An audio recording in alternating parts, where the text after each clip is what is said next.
Hello, my name is Dr. Corey Offit. I'm a family practice physician practicing with the Phelps Health Medical Group on Blues Lake Parkway, and I'm here today to talk to you about the different COVID vaccines and how they work and what their primary end goal is.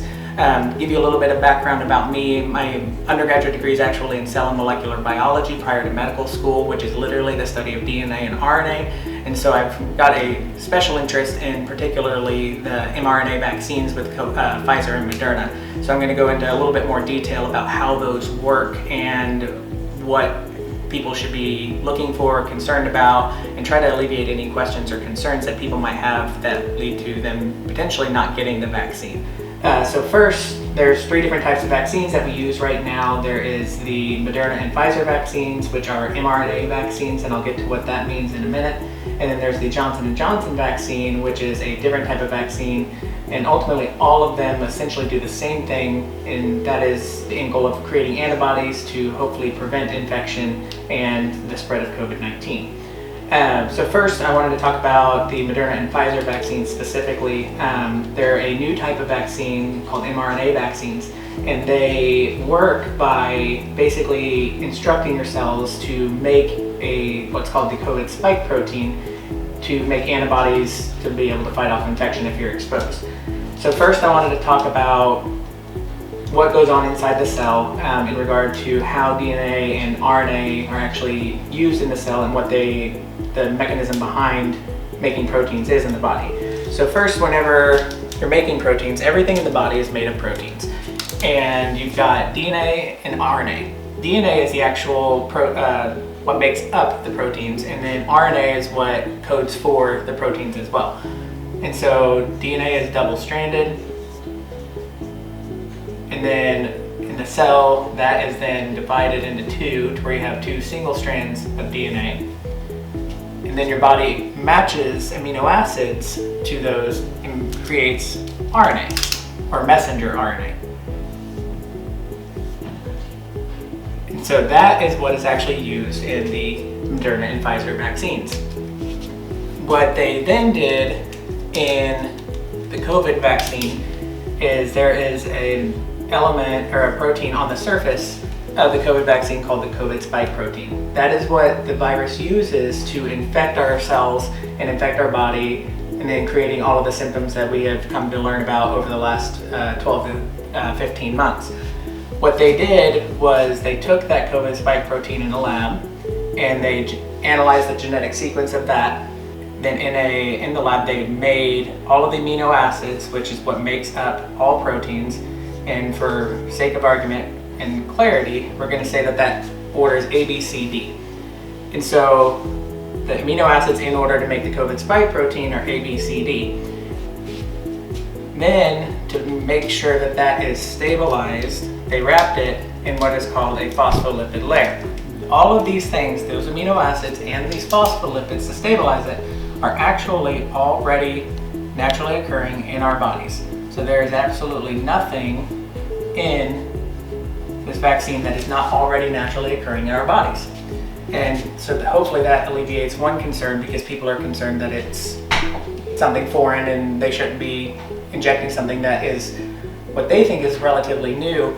However, mRNA vaccines have actually been studied for quite some time, particularly back in 2009 whenever SARS was apparent. These vaccines actually made it through phase 1 clinical trials, but then SARS went away. And then funding went away, so they stopped the research on them. So whenever COVID came about, they picked up the research again. Lots of money was thrown at it to be able to manufacture these and study them, and they were able to make things happen very quickly. So then, there's absolutely nothing from this virus in the mRNA vaccines whatsoever. All of this was put together in a lab. It's a very well-known process, like we're able to do it with other things as well. That is then put into the vaccine, and that is injected into our body. So inside the body, once inside the body, this gets into the cell, and it does not invade into the nucleus, which is the genetic component of the cell. It actually, mRNA, binds to what is called ribosomes in the body, or inside the cells of the body. And that then turns the mRNA into protein. So we've got these strands of mRNA that are attached to the ribosomes, and then that is then turned into the COVID spike protein.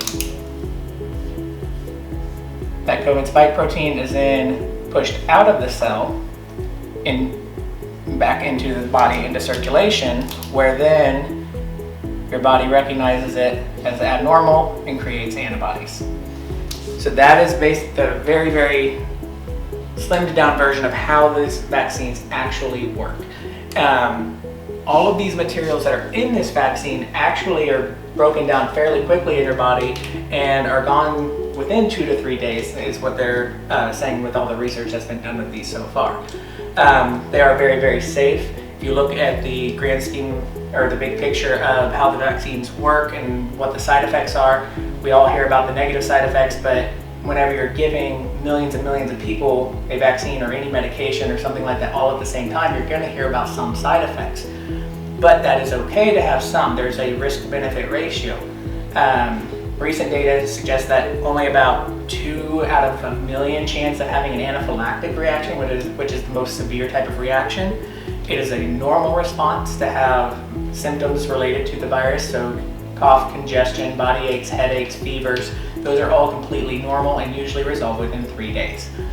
With the Johnson & Johnson vaccine, which is a different type of vaccine, that actually has an inactivated adenovirus, and so, which is how we make actually a lot of the other vaccines as well. What they did with the adenovirus, it ultimately will do the same thing as the COVID or the Pfizer and Mrna vaccines, but what they did was they have the adenovirus and they actually attach that genetic sequence to the adenovirus to where it carries it in itself, and then it will then code for the spike protein and make antibodies the same way. Some people get a little bit more anxious that there's actually a virus that's being injected, but this virus is inactivated. It cannot make you sick in any way, shape, or form. But you will still have an immune response to that, making antibodies and creating that immunity. People also get hung up here lately on efficacy rate. So adenovirus, the adenovirus vaccine with Johnson & Johnson compared to the mRNA vaccines with Pfizer and Mrna, it's saying that the Johnson & Johnson is about 65% effective is the current data. The Moderna and Pfizer vaccines are saying that those are about 95% effective on both of those. What that means is that if you are exposing 100 people to the virus directly, 95% of those will not get the virus, 65% of these will not get the virus, but that's also a little bit misleading because of when these studies were done. Whenever the studies for Moderna and Pfizer were done, we were at fairly low rates in the United States. These were primarily done in the United States. When the Johnson & Johnson studies were done, those were done in other countries as well that also had a higher incidence of COVID going around. And so the people that were in these studies, these people were actually less likely to be exposed in their everyday life to COVID vaccine compared to the patients that had the Johnson & Johnson study.